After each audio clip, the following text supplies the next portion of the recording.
Malaysia से जल्दी घर आब हमर भैया। मलेशिया से जल्दी घर आब हमर भैया। मलेशिया से जल्दी घर आब हमर भैया। एले राखी के त्योहार छे, खुशी के उपहार राखी बान्हब हो, बान्हब हो। मलेशिया से घर जल्दी आब हमर भैया। मलेशिया से घर जल्दी आब जा भैया। एले राखी के त्योहार छे, खुशी के उपहार राखी बान्हब हो, बान्हब हो।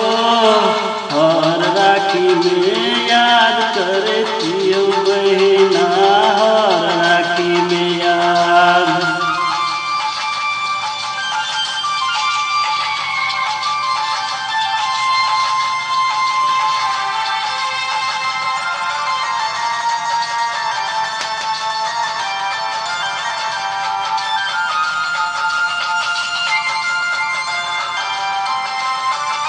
मलेशिया से घर कोना एगो हमर बहिना छे, बस बड़ी चंडाल हो।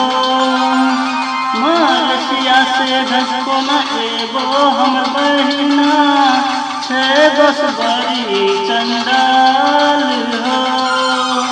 पासपोर्ट में दे छे, रुपया में दे छे, पासपोर्ट में दे छे, पैसा न दे छे। कोना के हम घर एगो बहना, नहीं चाही टाका पैसा, नहीं चाही रुपया, नहीं चाही टाका पैसा, नहीं चाही रुपया। भैया घर जल्दी आब, कलाई में राखी बान्हब, हर साल करे छियवे, करे छियवे। मलेशिया से जल्दी घर आब भैया, मलेशिया से।